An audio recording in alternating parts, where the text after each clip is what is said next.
Je ne pensais pas que la vie pouvait être si cruelle. Perdre mon fils a été la douleur la plus déchirante que j'ai jamais connue. Mais ce que je n'aurais jamais imaginé, c'est que, quelques heures à peine après ses funérailles, quelqu'un que je considérais comme de la famille tenterait d'effacer jusqu'à mon existence. Oui, comme si je n'avais jamais compté, comme si mon amour, ma présence, mon rôle ne valaient absolument rien. Mais ce qu'elle ne savait pas, c'est que je n'allais pas disparaître sans me battre. Ils étaient en train de fermer le cercueil quand Camille s'est penchée vers moi. Sa voix n'était qu'un souffle, presque une caresse dans le chaos silencieux de la cérémonie. « Tu as 1 semaine pour partir. » Je suis restée figée. Pas par surprise, non. Par instinct. Comme un animal blessé qui sait qu'un seul mouvement pourrait attirer le prédateur. Je n'ai pas levé les yeux. J'ai serré plus fort le livret du service funèbre entre mes doigts, jusqu'à ce que le papier cède sous mes ongles. Julien, mon fils, 33 ans, mort subite, cœur arrêté. Et moi, je ne respirais plus vraiment non plus depuis cette nuit. Camille, sa compagne depuis 5 ans, se tenait là, voilée de noir, parfaite dans son rôle de veuve. Elle saluait les invités, embrassait les proches, distribuait des sourires discrets, presque nobles. Mais moi, je voyais la faille. Elle n'avait pas versé une larme. La réception qui suivit fut un théâtre. Un vin rouge corsé, des petits fours, les rires étouffés des collègues de Julien qui partageaient des anecdotes, des souvenirs de bureau. Je me suis tenue en retrait, puis je suis rentrée. Chez nous. Non, chez elle apparemment, parce que quelque chose avait changé. La photo de Julien enfant, celle qu'il gardait toujours sur le buffet du salon, avait disparu. Son bureau, vidé. Pas une feuille, pas un stylo. Et ma chambre était parfaitement rangée, presque stérile. Il ne restait que quelques cartons sur le lit. Mes affaires, préemballées. Je me suis précipitée dans la salle de bain. Mon nécessaire de toilette, vidé, dans le tiroir de la commode. Plus un bijou, plus mon passeport. Mais le pire, l'acte de propriété, disparu. Cette maison, nous l'avions achetée ensemble, Julien et moi. Quand il a perdu son emploi en 2020, c'est moi qui ai apporté la mise de fonds. C'est mon nom, aussi, sur le titre. Mais Camille agissait comme si j'étais une étrangère, une ombre embarrassante. Le lendemain, j'ai appelé Maître Lefebvre. Julien me l'avait recommandé un jour, au cas où. Il avait dit ça en riant. Je n'ai jamais oublié son nom. L'avocat a été direct. Si vous avez l'acte et les preuves de votre contribution, vous avez des droits solides. Sauf que je n'avais plus rien. Camille avait tout fait disparaître. Et je ne pouvais pas prouver qu'elle y était pour quelque chose. J'ai passé 2 jours à fouiller la maison de fond en comble. Et puis, dans le grenier, coincé derrière une vieille valise de Julien, je l'ai trouvé. Un dossier bleu marine. Dedans, les relevés bancaires, les courriers notariés, et surtout, l'acte de propriété. Mon nom y figurait, noir sur blanc, signé, tamponné, mes mains tremblaient, pas de peur, de rage contenue. Je l'ai scanné, envoyé à Maître Lefebvre, puis j'ai refermé le dossier et l'ai caché à nouveau. Camille ne devait pas savoir. Pas encore. Cette nuit-là, elle a toqué à ma porte. Tard. Trop tard. Elle portait une robe de soie noire, les cheveux détachés, les yeux brillants. J'espère que tu comprends, Claire. Cette maison, ce n'est plus ta place. Julien voulait qu'on recommence, lui et moi. Une nouvelle vie, sans attache. Il me l'a dit, je n'ai pas répondu, parce que je savais qu'elle mentait. Julien m'aurait dit, il me disait tout. Elle a souri, comme si elle avait gagné. J'ai une surprise pour toi demain. Et elle est partie. Je n'ai pas dormi. Mon cœur battait trop fort, parce que je savais, au fond, que le vrai combat venait de commencer. Ce n'était pas le deuil, c'était l'effacement. Mais elle avait oublié une chose. Je ne suis pas du genre à disparaître. Le matin est arrivé, lourd, comme un couvercle sur ma poitrine. J'ai attendu que Camille parte au travail, ou prétende le faire, avant de sortir de ma chambre. Tout était étrangement silencieux. Même les oiseaux semblaient avoir déserté le jardin. Sur la table de la cuisine, une enveloppe beige m'attendait. Mon prénom, écrit à l'encre bleue, sans salutation. Je l'ai ouverte. Une convocation. Expulsion. Signée, tamponnée, datée. Mais quelque chose clochait. Le tampon du tribunal semblait flou, presque pixelisé. J'ai souri. Une copie fausse, maladroite. Elle me prenait pour une vieille folle. J'ai rangé l'enveloppe dans un tiroir. Pas de confrontation. Pas encore. Chaque pièce du jeu devait être placée avec soin. Vers midi, Camille est revenue, accompagnée d'une femme blonde en tailleur beige. Une notaire, apparemment. Elles ont discuté à voix basse dans le salon. J'ai tendu l'oreille. La procédure prendra quelques semaines. Mais elle ne résiste pas, je vous assure. Elle est brisée. Elle partira d'elle-même. Brisée? Pas encore. Mais elle ne savait pas ce que c'était, le vrai deuil. Elle jouait à la veuve conquérante, mais elle ne connaissait rien de Julien, rien de son enfance, de ses crises d'asthme, de ses rêves. Dans l'après-midi, j'ai remonté au grenier. J'ai photographié chaque document du dossier. J'ai tout envoyé à Maître Lefebvre avec une note. Elle a lancé les hostilités. Le soir venu, Camille m'a proposé de dîner ensemble. Hypocrisie pure. J'ai accepté. Je voulais la regarder dans les yeux, voir jusqu'où elle irait. J'ai réfléchi, Claire. A-t-elle commencé, la voix douce. Tu pourrais peut-être aller chez ta sœur, à Annecy. L'air est plus sain là-bas. Et tu serais mieux entourée. Je me suis forcée à avaler une bouchée. Je n'ai plus de sœur. Elle est morte en 2012. Julien t'en avait parlé. Silence. Une fissure dans son masque. Ah, je croyais. Elle ne connaissait rien. Même pas les détails les plus simples. Et pourtant, elle prétendait savoir ce que Julien voulait. Tu disais avoir une surprise, ai-je ajouté, en la fixant. C'était cette convocation falsifiée, ou la notaire venue m'enterrer vivante.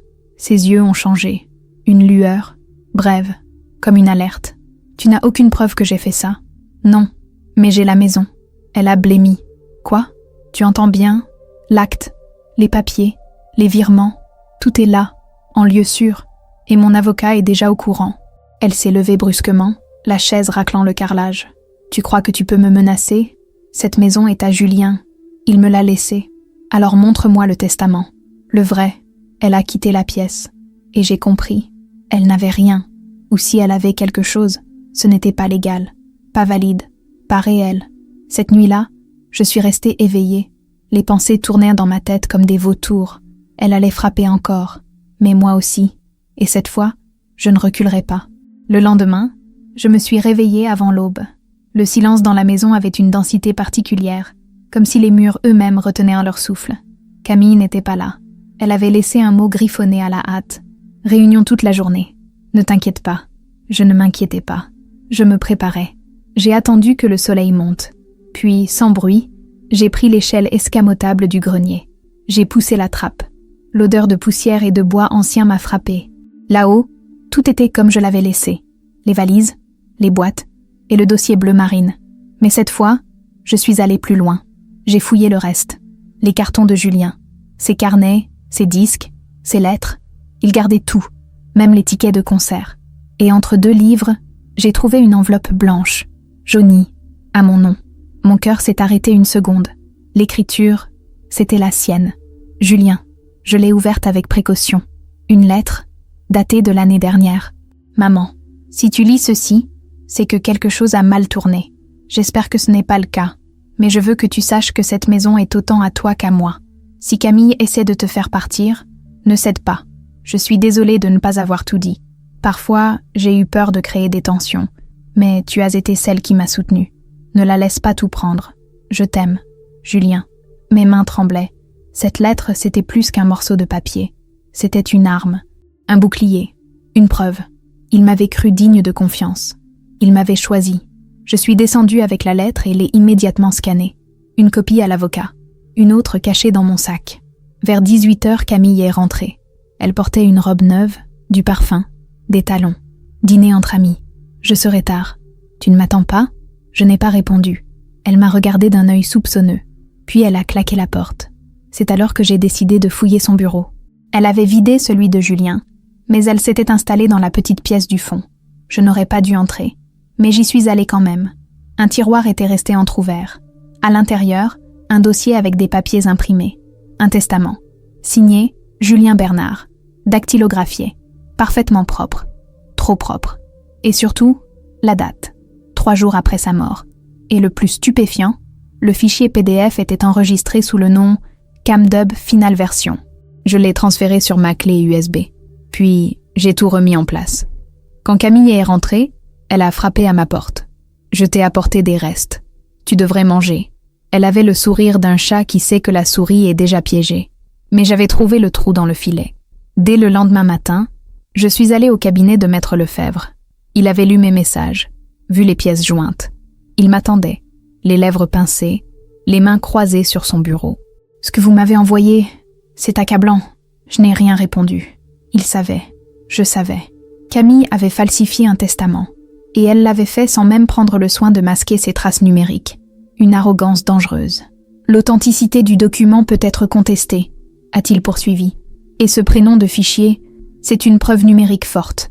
Avec la lettre de votre fils, ça suffit pour ouvrir une procédure. J'ai acquiescé. Je veux la vérité, pas la vengeance. Mais je ne sortirai pas par la petite porte. Il m'a regardé, longuement, puis il a hoché la tête. Préparez-vous, elle ne lâchera pas facilement. En rentrant chez moi, ou plutôt chez nous, je l'ai trouvée dans le salon, téléphone à l'oreille, riant aux éclats. Elle s'est figée en me voyant, puis elle a terminé son appel, d'un ton doux et maîtrisé. « Claire, j'aimerais qu'on parle. » Elle m'a proposé un café. J'ai accepté. Pas pour le café, pour la scène. J'ai contacté un notaire indépendant, a-t-elle dit en me tendant une carte, pour faire valider officiellement le testament. Je veux que tout soit clair. Très bien, ai-je répondu calmement. Je vous accompagnerai. Elle a cligné des yeux. Surprise. Elle ne s'attendait pas à ça. Ce n'est pas nécessaire. C'est administratif. Justement, le silence. Puis elle a posé la tasse avec un petit bruit sec. Julien ne voulait pas que tu restes. Tu le sais, il te trouvait envahissante, fatiguée. Tu étais une charge pour lui. J'ai levé les yeux vers elle. Et toi, Camille, tu étais quoi pour lui? Elle a pâli. Pour la première fois, une fissure réelle. Cette nuit-là, je n'ai pas dormi. J'ai relu la lettre de Julien. Chaque mot, chaque phrase. Il n'avait jamais été capable de jouer double jeu. Ce qu'elle prétendait, ce n'était pas son langage, pas sa pensée. Le jour de l'audience est arrivé. Salle austère, parquet ciré, un juge impassible, lunettes carrées, visage de marbre. Camille, de noir vêtue, les yeux rougis, actrice jusqu'au bout. Mon avocat a tout exposé. L'acte de propriété, les virements, les preuves numériques, la lettre manuscrite, le faux testament, les métadonnées. Il a déroulé les faits, calmement, méthodiquement, comme on vide un sac devant un mur. Camille a tenté de s'expliquer. Une erreur de sauvegarde. Un document que Julien aurait modifié mais jamais imprimé. Des explications floues, des larmes, mais rien ne tenait. Le juge est resté silencieux longtemps. Puis il a dit « La propriété appartient légalement aux deux parties. L'expulsion était sans fondement. Quant au testament, une enquête pénale est en cours. » Camille n'a pas pleuré. Elle s'est figée, comme si le sol s'était ouvert sous elle. Moi, je n'ai pas souri. Pas encore. Parce que je savais qu'elle n'avait pas dit son dernier mot. Pas elle. Pas si facilement. Quelques jours après l'audience, la maison est redevenue étrange. Pas silencieuse. Non, c'était autre chose. Comme si elle retenait son souffle. Camille ne parlait presque plus. Elle se contentait de m'ignorer, flottant entre les pièces, les yeux cernés, le téléphone toujours en main. Un matin, elle n'était plus là. Sa voiture aussi avait disparu. J'ai cru qu'elle avait fui. Mais elle est revenue le soir, plus calme que jamais. « J'ai besoin de temps », m'a-t-elle dit, pour me reconstruire. Je n'ai rien répondu, mais je savais qu'elle préparait quelque chose. 3 jours plus tard, j'ai trouvé une clé USB sur mon oreiller. Aucune note, aucun mot, juste une petite clé noire, posée comme une offrande ou une menace. Je l'ai branchée dans l'ordinateur portable de Julien. Un seul fichier, une vidéo, intitulée « Ce que Julien voulait ». Mon cœur a battu plus fort. J'ai cliqué. L'image était floue, la lumière crue. Camille, assise sur le canapé du salon, les yeux rouges, parlait à la caméra. « Si tu regardes ça, Claire, c'est que tu ne veux pas comprendre. Julien t'aimait, oui, mais il voulait qu'on ait notre espace. Il m'avait dit qu'il voulait te proposer une maison à toi, ailleurs. Il n'osait pas te le dire, mais il souffrait. Il m'a demandé de t'aider à partir. C'est ce que je fais. » Elle regardait fixement l'objectif, sans ciller. « Tu ne peux pas garder cette maison comme une prison. Julien ne voulait pas ça. Il voulait la paix. » Fin de la vidéo. Aucune date. Aucun visage de Julien. Juste elle, jouant une partition. J'ai regardé l'enregistrement 2 fois, puis 3. Ce n'était pas la voix de quelqu'un en deuil. C'était un monologue préparé, une mise en scène. Mais ce qu'elle ignorait, c'est que moi, j'avais une vraie lettre, une écriture tremblée, Une date claire, des mots d'amour. J'ai imprimé la lettre de Julien. Je l'ai encadrée. Je l'ai posée dans l'entrée, bien visible. Quand Camille est rentrée ce soir-là, elle l'a vue immédiatement. Elle s'est figée. Qu'est-ce que c'est? Une vérité. Pas une mise en scène. Elle a reculé d'un pas, puis a souri. Tu crois que tu peux gagner? Je n'ai pas encore fini. Moi non plus. Ce soir-là, j'ai verrouillé ma porte. Je ne dormais plus vraiment, de toute façon. Chaque bruit me réveillait. Chaque ombre me faisait sursauter. Le lendemain, j'ai appelé Maître Lefebvre. Il m'a conseillé de sauvegarder la vidéo, de noter l'heure à laquelle je l'avais reçue. Il pensait que Camille cherchait à créer un climat émotionnel pour justifier ses actes.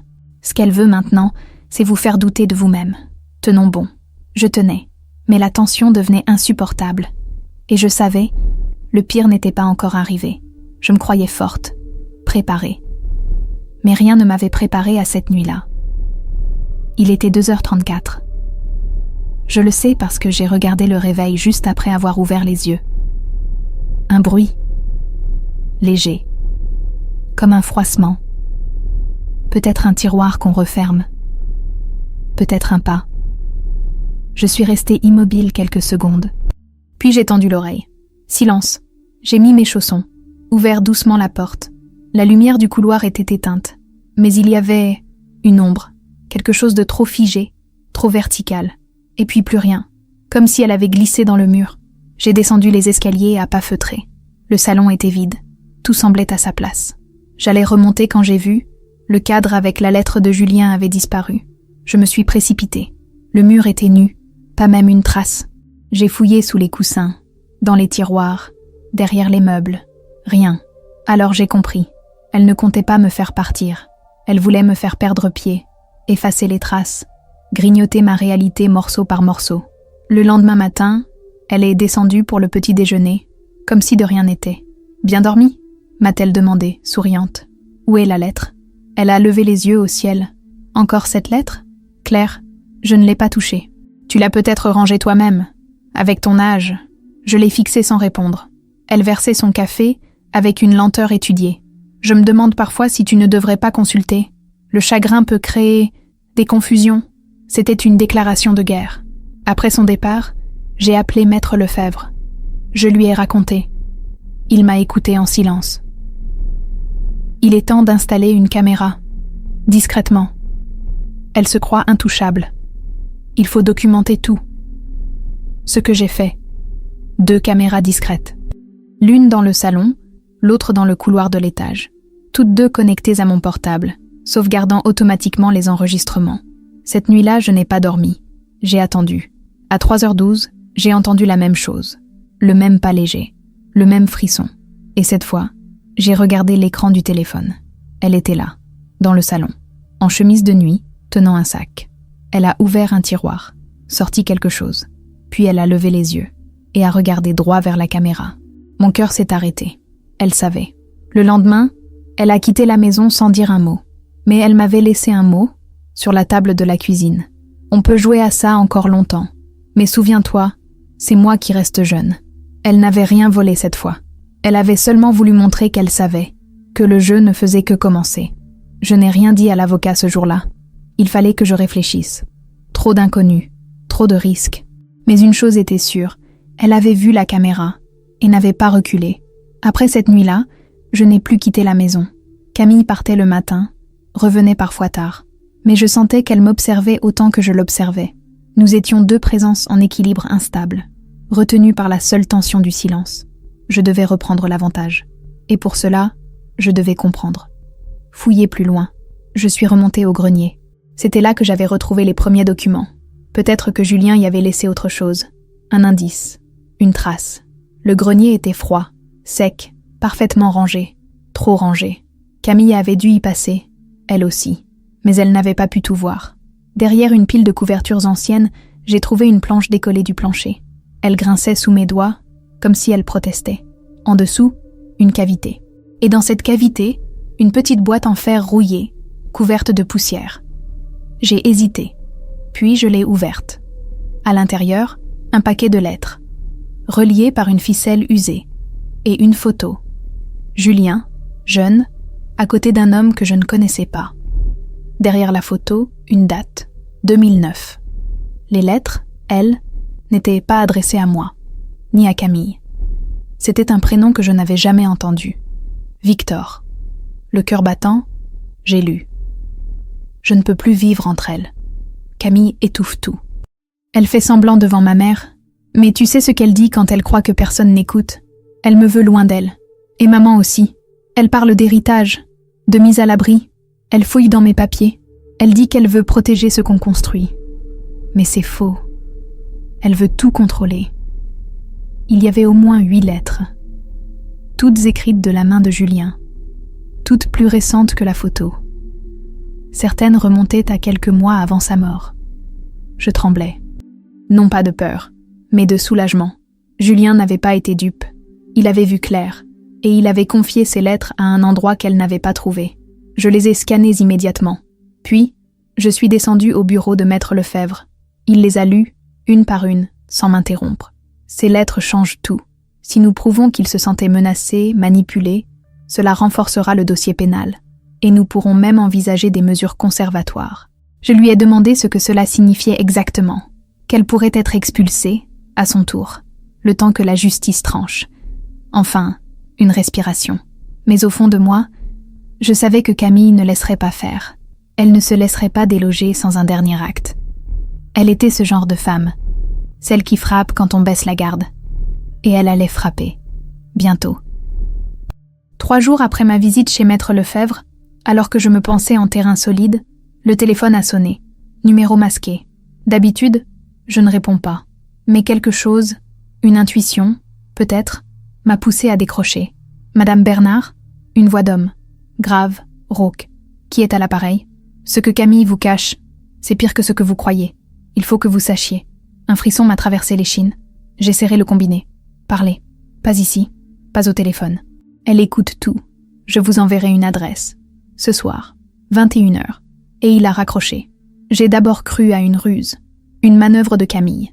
Mais pourquoi utiliser une voix masculine? Pourquoi l'anonymat? Quelques minutes plus tard, un message est arrivé. Une adresse dans un quartier populaire de Lyon. Un petit parc, au bord d'une rue secondaire. J'ai hésité. Était-ce prudent? Probablement pas. Mais je ne pouvais plus ignorer la possibilité que Camille cache encore quelque chose de plus sombre. Et cette voix, elle sonnait comme un avertissement. À 21h tapante, je suis arrivée au lieu indiqué. Le parc était désert, éclairé par une vieille lampe à sodium qui clignotait par moments. L'air sentait l'humidité et le goudron. Je suis restée debout, droite, glacée par le vent. Puis, une silhouette est sortie de l'ombre. Un homme, 35, 40 ans, visage creusé, mains dans les poches. « Merci d'être venu. Vous êtes qui ?» Il a sorti une enveloppe. J'ai connu Julien. Il venait me voir, pour parler. Il ne savait plus quoi faire avec elle. Je l'ai regardée sans bouger. Pourquoi maintenant? Parce qu'elle a fait pression sur moi. Elle m'a dit que si je parlais, elle me détruirait. Mais j'ai gardé les enregistrements, les messages, les preuves qu'elle le harcelait, qu'elle l'humiliait. Vous avez des preuves? Il m'a tendu l'enveloppe. Julien m'avait demandé de garder ça. Si un jour il m'arrive quelque chose, donne-les à ma mère. Il a dit. J'ai pris l'enveloppe. Mes mains tremblaient. Pourquoi ne pas l'avoir fait avant? J'avais peur. Elle est plus dangereuse que vous ne le pensez. Et il a disparu, sans attendre de réponse. Chez moi, j'ai ouvert l'enveloppe. À l'intérieur, une clé USB et 3 feuilles imprimées, des copies de SMS, des extraits de mails, des phrases glaçantes. Si tu ne signes pas ce fichu papier, tu regretteras même de m'avoir rencontré. Ta mère te manipule. Elle est vieille. Elle va mourir.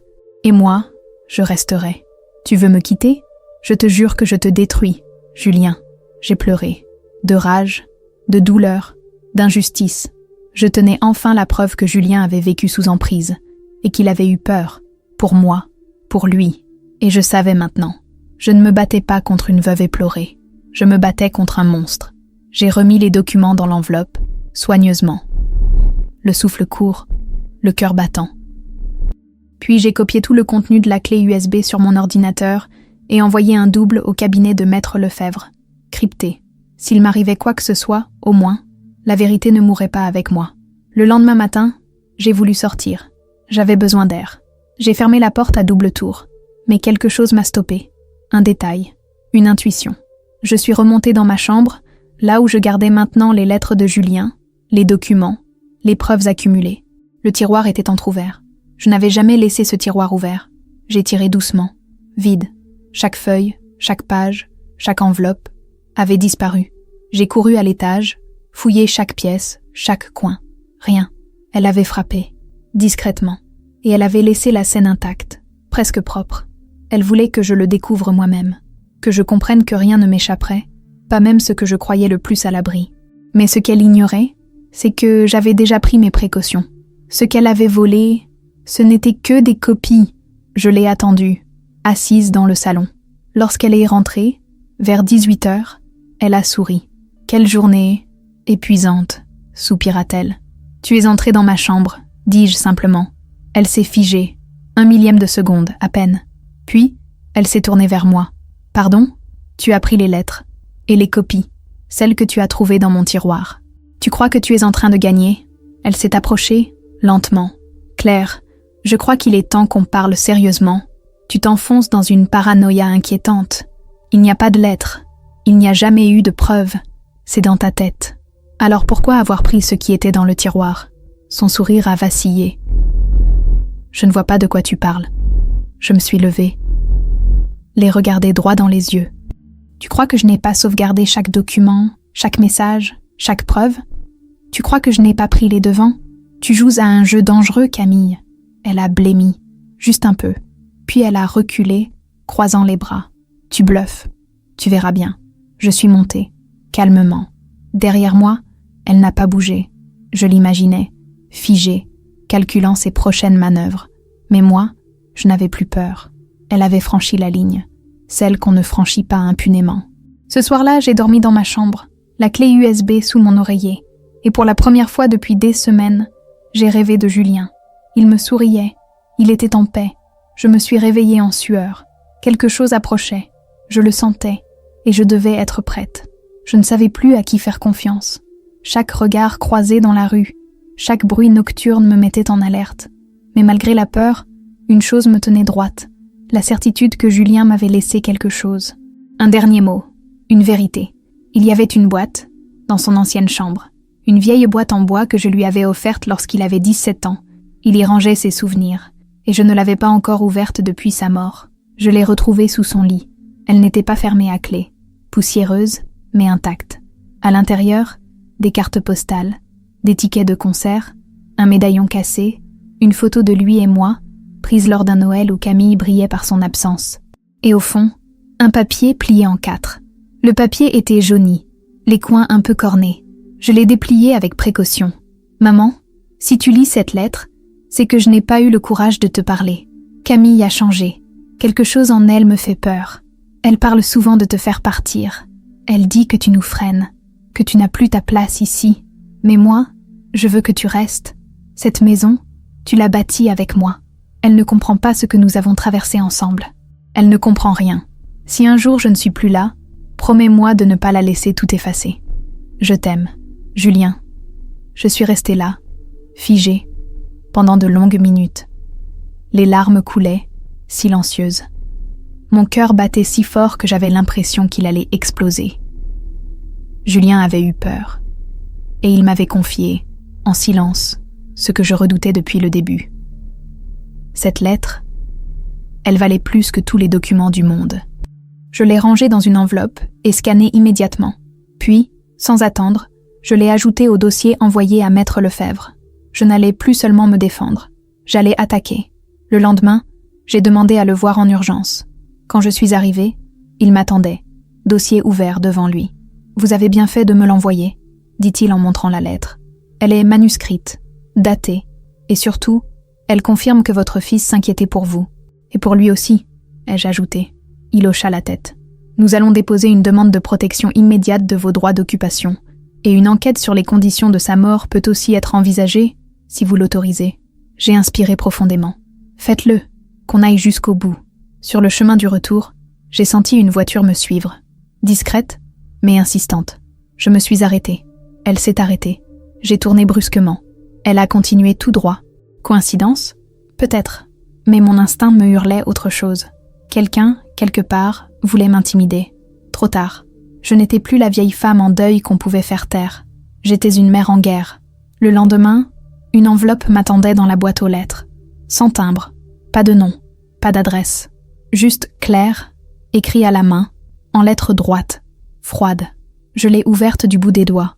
À l'intérieur, une copie d'échographie et un petit mot griffonné au stylo bleu. Julien voulait qu'un peu de lui reste. Tu n'en fais pas partie. Ma gorge s'est serrée. Un enfant ?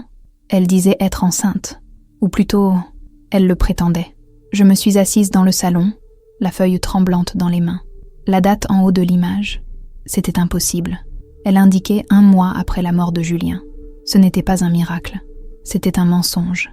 J'ai pris une photo de l'échographie et je l'ai envoyée à Maître Lefebvre. Il a rappelé presque immédiatement. Cette image n'est pas authentique, m'a-t-il dit. Le nom du centre est mal orthographié. Et surtout, les métadonnées montrent qu'elle a été créée sur un logiciel d'édition d'images. C'est une falsification. Je me suis levée, ivre de colère. Camille voulait manipuler les émotions, salir la mémoire de Julien, détourner la loi, créer une nouvelle histoire, une dans laquelle je n'étais qu'une étrangère, une gêne. J'ai attendu qu'elle rentre ce soir-là. Elle est arrivée, détendue, un sac de course à la main. Elle a vu l'enveloppe sur la table. Je l'ai fixée. Alors, c'est ça, ton dernier plan? Un enfant imaginaire? Elle n'a pas répondu tout de suite. Elle s'est contentée de hausser les épaules. C'est ce qu'il voulait, murmura-t-elle. Il voulait que je ne sois pas seule. Non, ai-je répondu. Il voulait la vérité. Et toi, tu l'as détruit. Je lui ai montré les preuves, les métadonnées, l'analyse de l'image, les documents falsifiés. Elle a pâli, un instant seulement. Puis elle a ri. Un rire sec, sans chaleur. Tu crois que quelqu'un va t'écouter? Une vieille femme, fragile, contre moi? Une jeune veuve, bientôt mère? Tu ne portes pas son enfant. Et tu le sais. Un silence tendu est tombé entre nous. Dense, irréversible. Elle a reculé, lentement, puis a murmuré « Tu n'aurais jamais dû rester ici ». Elle est montée à l'étage, claquant la porte. Je suis restée là, debout, le cœur battant, les mains moites. Elle n'allait pas s'arrêter. Elle était prête à tout. Ce soir-là, j'ai verrouillé ma porte à clé. J'ai dormi avec le téléphone dans une main et la lettre de Julien dans l'autre. Et j'ai su, au fond de moi, que quelque chose allait bientôt exploser. 2 jours ont passé sans que Camille ne dise un mot. Elle ne m'adressait plus un regard. Elle errait dans la maison comme une ombre, évitant les pièces où je me trouvais. Mais ce calme n'était qu'un masque. Je le sentais. Elle préparait quelque chose. Un matin, en descendant dans la cuisine, j'ai trouvé une clé USB posée sur la table. Aucune note. Juste l'objet, là, comme une provocation. Je l'ai branché sur l'ordinateur de Julien, mon cœur battant dans mes tempes. Un seul fichier vidéo. Nom, Julien, confession, MP4. Je n'ai pas hésité. J'ai lancé la lecture. L'image était floue, tremblante. Julien, assis dans son bureau, visiblement filmé à son insu. Il semblait fatigué, les cernes profonds, la voix lente. Parfois, j'ai l'impression que ma mère ne me lâchera jamais, qu'elle restera ici, pour toujours, et ça m'épuise. Pause. Camille veut avancer, elle a raison. Peut-être qu'un jour, il faudra qu'elle parte. Je sais qu'elle ne le prendra pas bien, mais ce sera mieux ainsi. La vidéo s'est arrêtée net. Je suis restée figée, glacée. Et puis, un détail m'a sauté aux yeux, l'horloge derrière lui. Elle affichait une date, 12 mars, le jour où Julien était à l'hôpital, sous surveillance, incapable de parler. Ce n'était pas une confession, c'était un montage. Je l'ai regardé encore et encore. Les coupures étaient subtiles, mais réelles. Le ton n'était pas naturel. La lumière, différente d'une seconde à l'autre. Une manipulation. Camille avait utilisé de vieux extraits pour créer une scène qu'il n'avait jamais vécue. Je l'ai montré à Maître Lefebvre. Il a confirmé mes soupçons. C'est une vidéo truquée, techniquement bien faite, mais les métadonnées ne mentent pas. Elle a été assemblée récemment à partir de plusieurs enregistrements. On peut le prouver. J'ai hoché la tête, les poings serrés. Elle franchit toutes les limites. Il a souri, froidement. Et elle vient de se tirer une balle dans le pied. De retour à la maison, Camille m'attendait dans le salon. Assise, jambes croisées, comme si rien n'avait jamais existé entre nous. Alors, tu as regardé la vidéo ? Demanda-t-elle avec douceur. Oui, et mon avocat aussi. Son sourire a vacillé. C'était sa volonté, murmura-t-elle. Non, c'était ta peur. Peur que je reste. Peur que la vérité gagne. Je me suis approchée, posant la lettre de Julien devant elle. Voilà la seule vérité. De sa main. Pas trafiquée. Pas volée. Elle l'a lue. Une seule fois. Puis a fermé les yeux. Tu ne comprends pas. Je l'aimais. Moi aussi. Silence. Puis elle s'est levée, rassemblant ses affaires. Tu vas regretter de m'avoir défiée, Claire. Je n'ai rien répondu. Elle est montée. Et j'ai su, à cet instant, que la guerre n'était pas terminée. Mais j'étais prête. Le lendemain, je suis descendue plus tôt que d'habitude. Camille n'était plus là. La maison était silencieuse, presque trop calme. Son manteau avait disparu du porte-manteau. La voiture n'était plus dans l'allée. Une part de moi a cru qu'elle était enfin partie. Mais je me suis vite ravisée. Camille ne quittait jamais un champ de bataille avant la dernière attaque. En rangeant des papiers dans la chambre de Julien, j'ai retrouvé un vieux carnet noir. Reliure usée, couverture rigide. Il était tombé derrière la bibliothèque. Je l'ai ouvert, lentement, mes doigts tremblants. Ce n'était pas un journal intime, mais plutôt un carnet de pensées, de doutes, de décisions. Des pages entières d'écriture nerveuse.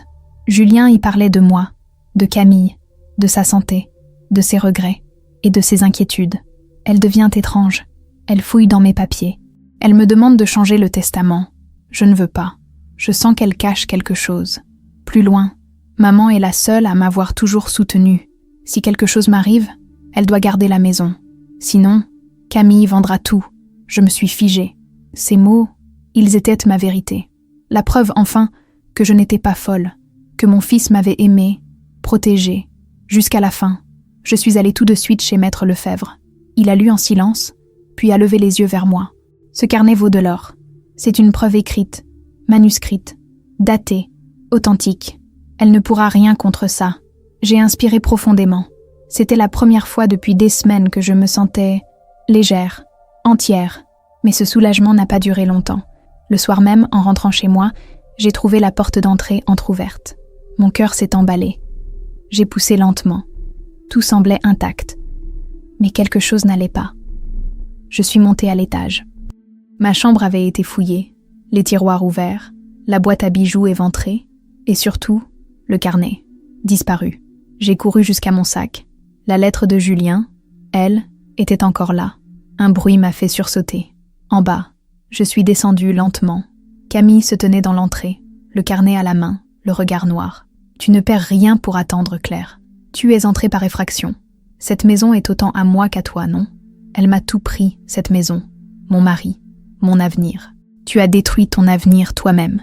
Elle s'est approchée, serrant le carnet comme une arme. Je vais tout brûler. Tu n'auras plus rien. J'ai bloqué la porte de la cuisine. Ce carnet est la voix de Julien. Tu peux le voler, tu peux le cacher, mais tu ne peux pas effacer ce qu'il a écrit. Elle a hésité. Une seconde. Puis elle a lancé le carnet à mes pieds et est partie sans un mot. Je me suis effondrée. Le carnet était là, tordu, abîmé, mais lisible. Il avait tenté de l'effacer, mais Julien parlait encore, par mes mains, par ses mots. Et demain, au tribunal, ce serait sa voix contre ses mensonges. Le jour de l'audience, il pleuvait. Un rideau fin, glacé, comme si le ciel lui-même attendait la vérité.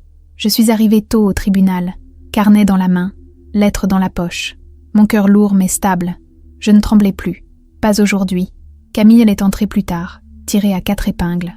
Elle avait le visage neutre, fermé, comme si tout ceci n'était qu'une formalité. Mais ses mains, elles, trahissaient à son agitation. Elle serrait son sac à en faire blanchir les jointures. Le juge a écouté, attentif. Mon avocat a présenté les documents, l'acte de propriété avec mon nom, les preuves de mes virements, les tentatives d'expulsion illégale. Puis il a posé le carnet de Julien sur la table, ouvert à la bonne page. Quand la voix de Julien, lue à haute voix, a résonné dans la salle, j'ai vu Camille baisser les yeux. Elle ne pouvait rien dire.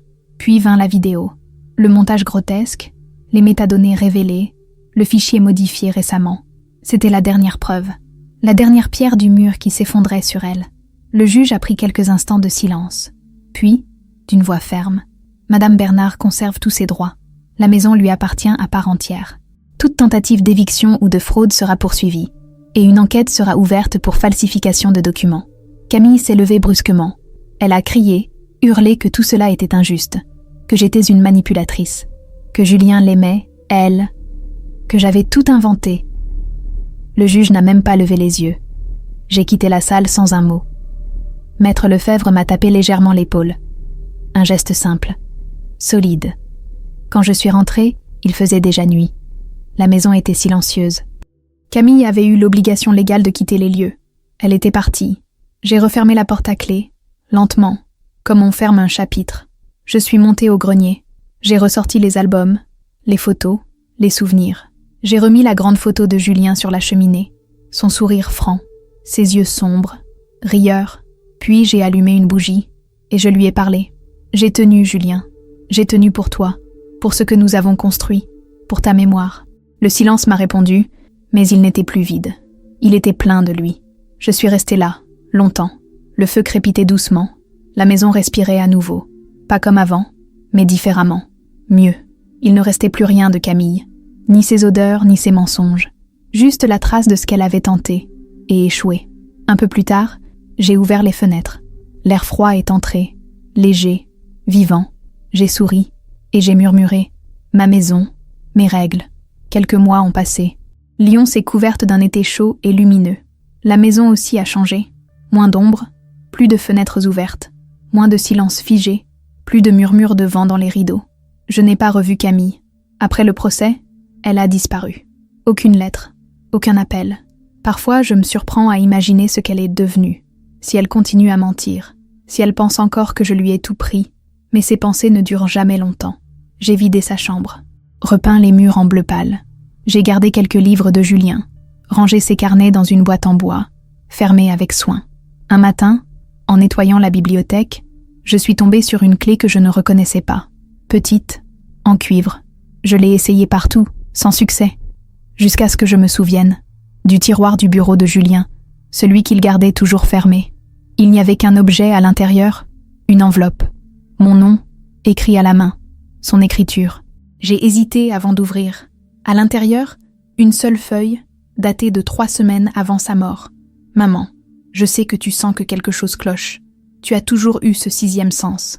Je voulais que tu saches que je t'ai protégée, même si je ne l'ai pas toujours dit. Camille est différente. Depuis qu'elle sait que je suis malade, elle est devenue insaisissable. Je ne veux pas qu'elle prenne tout. Pas toi, pas la maison. J'ai mis des choses de côté, des preuves, des mots. Si tu lis ceci, c'est que tu es encore là. Alors, batte-toi. Je t'aime. J'ai lu la lettre 3 fois, les mains serrées, les larmes brûlantes. Il m'avait vue, soutenue, même dans le silence, même dans la peur. Le soir même, j'ai déposé la lettre dans la boîte aux souvenirs. Et j'ai compris que ce que je ressentais n'était plus seulement de la douleur, c'était de la gratitude. Julien ne reviendra pas, mais il n'a jamais vraiment disparu. Je vis seule, oui, mais pas vide. Il y a de la musique dans les murs, des souvenirs dans les objets, des forces dans les silences. Parfois, en buvant un thé près de la fenêtre, je le sens, pas physiquement, mais comme une chaleur, un souffle familier, une paix discrète. Je parle encore à son portrait, pas tous les jours, juste quand le cœur se serre. Un jour, j'ai retrouvé une voisine au marché. Elle m'a dit « Vous semblez plus forte, différente ». Je lui ai souri. Oui, différente et forte, car je suis restée. J'ai tenu. J'ai traversé la tempête et je suis encore là, chez moi.